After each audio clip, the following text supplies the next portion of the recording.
As Su Shen, he's getting his 7th game start in the playoffs. Very different from last playoffs. He did play all 11 games, but only started one. Left wide open, Jalen Harris dials in and gets the answer. So Joseph Lin was a little bit nervous whispers on the internet as he only played 12 minutes in game 2 after running into Brandon Gilbeck's screen as Wayne gets a shot from the wing. So both sides getting points on the board. From the outside, Bentel with a downhill pass. Teamwork makes the dream work for Trey Tompkins. Besides trying to grab rebounds, hit a couple threes, how about pick up the easy ones inside as well? Now, so far in playoffs, he's only been averaging 8 points per game.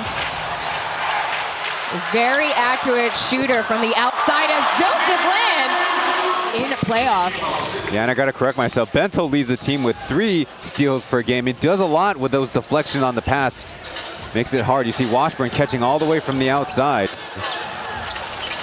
Trey Tompkins guarding Washburn, and that rattles in. Jason Washburn trying to dig deep, and there's Randall Wacko intercepting. Coming in, putting Joseph Lin in the spins. Jet trying to chase down Harris. There's a downhill pass to Washburn. Not setting in position. Jalen Harris, So once again, the Dreamers trying to create some team history. All of the previous records out the window. Through the legs to Joseph Lin. That was a dime dish by Austin Day, and the shot made by Joseph Lin. Yeah, pass not intended for him, but he was just in the right place. And again, the defender gambled, leaving him just a little open. And Raven Ma answers right back. Now, we see Austin Day, he's pretty much played most of the playoff games. The question of Femi Olujobi returning is definitely valid, but we definitely see that Austin Day, he reads the floor a lot better and knows where to find his guys. Su Shen gets a shot from the corner. 15-13 is the current score. Jahal with a kick out to Holman. Back over to Trey Tompkins with the tray up top.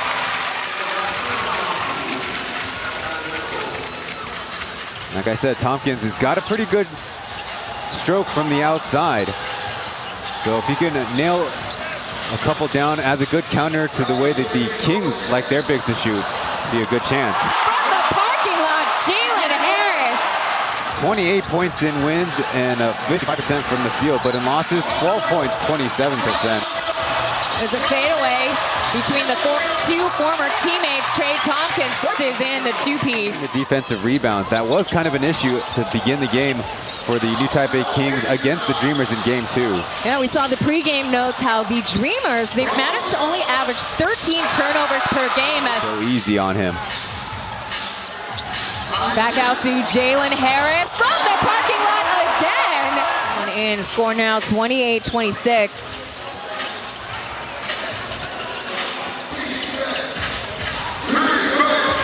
A return pass back to Ling Junji, stepping back for the 3. Yes! Actually, better home than away splits, but let's see if he can provide a boost off the bench for the Dreamers.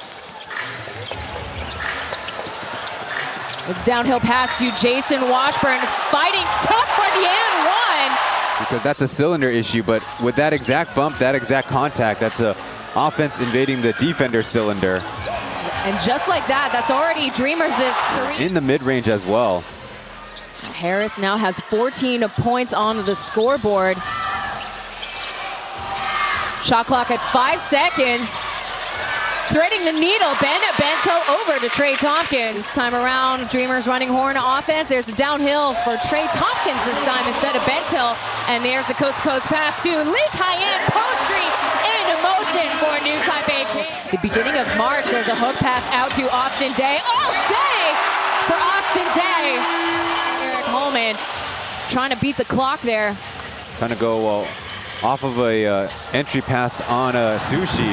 Through the legs to Joseph Lin. Austin Day's been featuring that between the leg handoff, or bounce off I should say, this season. Really fancy with it as Jung Yuan pulls the and one. Next to the bench. Yeah, you talk about the height difference. Jung Yuan is 174 centimeters and Riven Ma Jinhao 201. That's kind of a significant difference.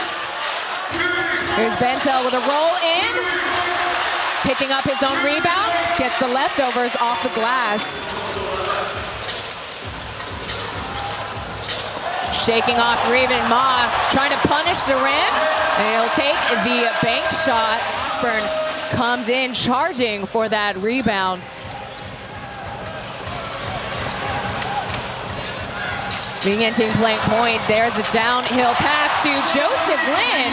Sped up the pace of the Kings' game. Ooh, and Jason Washburn ambushes in for the block against Jung. Without Kenny Manigault and Jeremy Lin, those were expected, but John Patrick to be thank you'd mid-season and for interim head coach to take over for the remainder of the season. Well, it's a lot of changes for the Kings as Jung and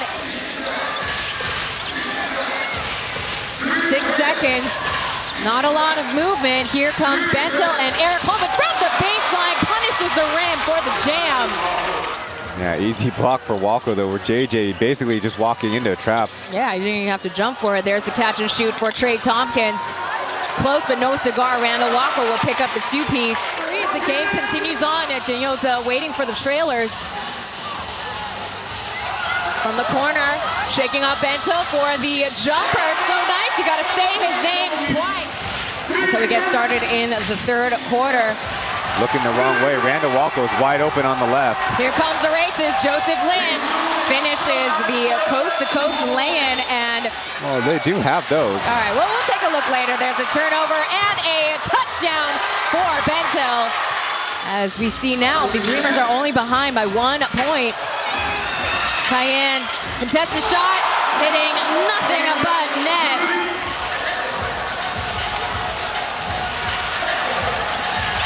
So again, the Kings are slowing it down. They're trying to play fundamental basketball as Joseph Lin drains the two. He's a super weapon. Joseph Lin's bread and butter will get him 16 points on the board. That shot contested, but unbothered. Long range two. There's a no-look pass to Lee Cayenne. There's a downhill drive, and he rattles in the lay-in. No problem at all. Waiting for the right place at right time. There's a handoff to Joe Lin. Coming out for the pick and pop. Austin Day is left out in the wing, but Joseph Lin will come down with the lay-in finish. Minutes remain in the third quarter. Dreamers got some work to do as 5 seconds remain in the shot clock. Squeezing out past Jalen Harris. Eric Holman forces in the shot off the glass. Also a little bit more of a modern take. He starts from the mid post instead of the low post, giving him much more space to operate on the baseline. Once again, Harris getting the Achi on him. From the corner, there's a no more three.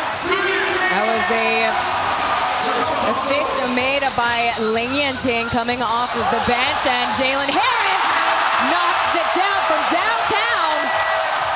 Zhang Zhongxian missing his free throws is not helping the Dreamers' cause. That was the one quarter New Taipei Kings had some turnover issues. A splash hit! Shots from the three-point line. 75%, and Austin Day forces the shot in, and he draws a foul. And the reason why, well, you're looking at the team right now. They played the New Taipei Kings in the semifinals twice. But that is to say they had a whole second half for the comeback. There's a no-look pass, a kick out to Yentang after the timeout. 95-74. 21 points down, and here's Harris's shot. Return back to sender. They still get another chance. Joe Lin picking up the rebound. There's the shot there from the corner for it. Come back in man. There's a skip pass to Tompkins. And there's some relief for the Formosa Dreamers. Very spry, quick with quick energy. Gives a little boost of energy on the court, but really he's mostly and mainly known for catch and shoot opportunities as Lee Cayenne. Much for the Kings. Well, the Dreamers have a rude awakening. This is the biggest margin of victory in this TPBL